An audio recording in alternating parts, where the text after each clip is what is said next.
जय श्री कृष्ण। भाव भ्रमर की कथा श्रृंखला में आपका स्वागत है। प्रस्तुत है कथा वनमाला का तुलसी दल। सूर्य ग्रहण के महापर्व पर कुरुक्षेत्र में अपार मानव समुदाय एकत्र हुआ था। अधिकांश ऋषिगण तथा राजाओं के समुदाय आए थे। महान स्नान की पुण्य को प्राप्त करने का सुअवसर तो था ही, गोविंद के सामीप्य का देव दुर्लभ लाभ सबसे बड़ा आकर्षण था। द्वारिका में ऋषि जा सकते थे, किंतु वहां राज सदन में उन आरण्यवासियों को वह उल्लास कैसे मिल सकता था जो इस विस्तीर्ण तीर्थ भूमि में सहज सुलभ था। यहाँ राजाओं के भी अपने शिविर हैं, साथ ही गोविंद दर्शन का महान सुयोग। महाराज उग्रसेन अपने पूरे परिकर के साथ पधारे थे। यादवों की सभा में विराजमान मधुसूदन की जो उपस्थिति है, उनका सानिध्य, चरण वंदन का सौभाग्य यहाँ सहज सुलभ है।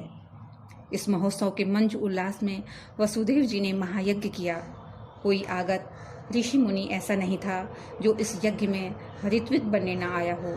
यज्ञ और दान की महिमा कुरुक्षेत्र की इस भूमि में समंत पंचक क्षेत्र में अल्प दान का भी अतिशय महात्म्य बार बार सभी के कानों में पड़ा। सत्यभामा जी के चित्त में एक लालसा जागी। उन्होंने एक दिन अपने आवास में पधारे देव ऋषि से पूछा, देव, दान में जो कुछ दिया जाता है वह वस्तु अक्षय होकर उपलब्ध होती है, यह बात सत्य है? हाँ देवी, यदि दाता में शुद्ध श्रद्धा हो, दान पुण्य स्थल पर शुभ समय में और सत्पात्र को दिया जाए। देव ऋषि ने किंचित आश्चर्य से फिर पूछा, किंतु श्री हरि की वल्लभा को ऐसा क्या अप्राप्य है जिसकी वे कामना करें? मैं कुछ दान करना चाहूं, आप स्वीकार करेंगे? सत्यभामा जी ने देव ऋषि के प्रश्न का उत्तर नहीं दिया।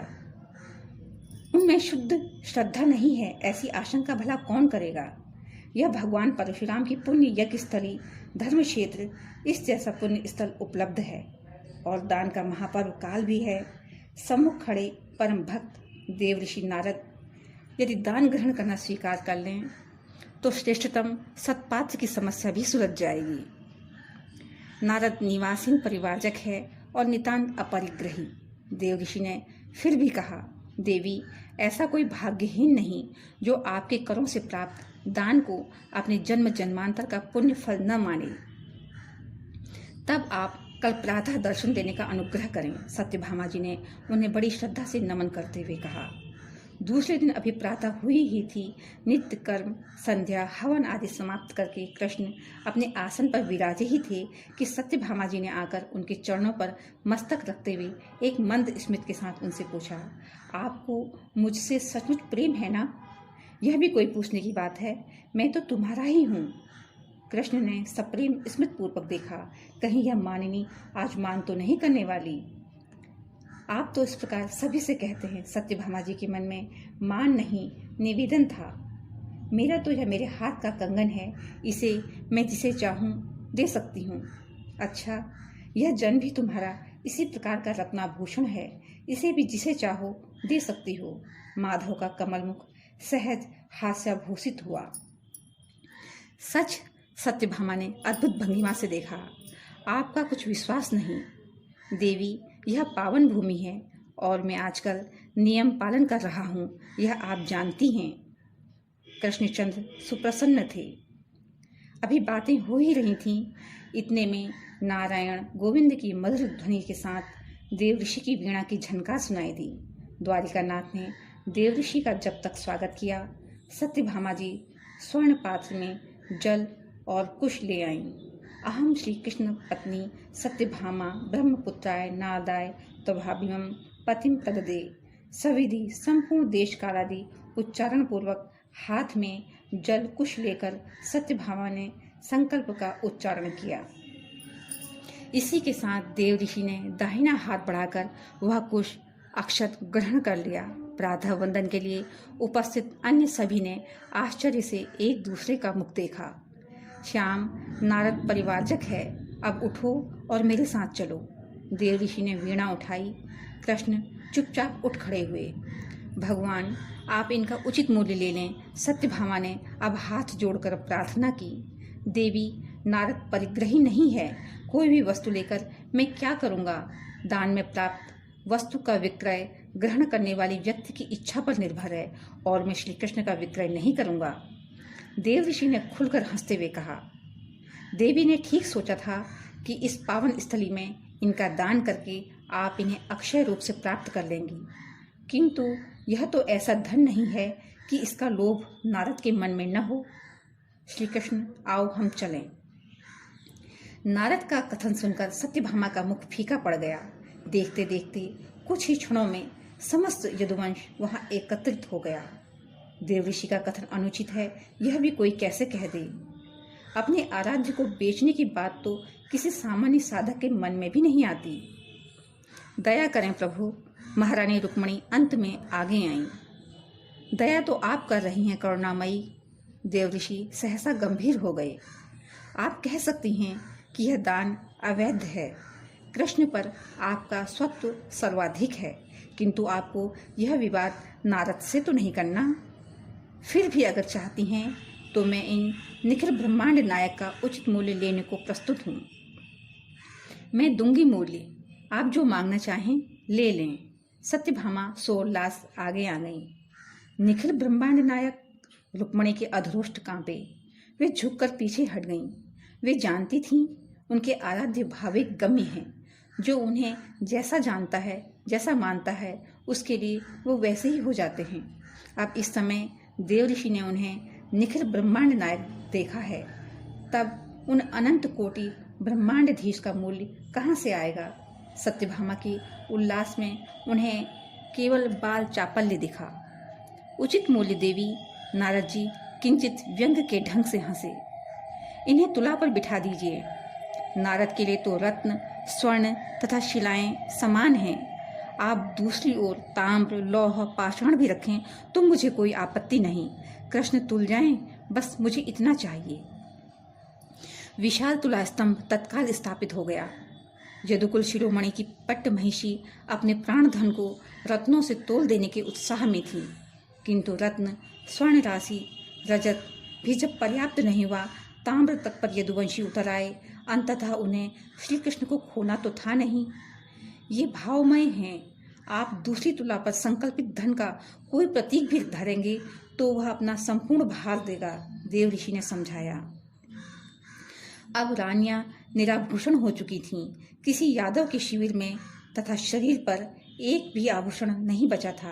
पांडव शिविर ही नहीं, दूसरे मित्र राजाओं के शिविर भी उस तुला पर रिक्त हो चुके थे। इतने पर भी कृष्ण जिस पलड़े पर थे वो भूमि पर स्थिर धरा था। संपूर्ण राज्य एवं राजकीय कोष एक साथ महाराज उग्रसेन तथा चक्रवर्ती सम्राट युधिष्ठिर ने अपने मुकुट तुला पर धर दिए।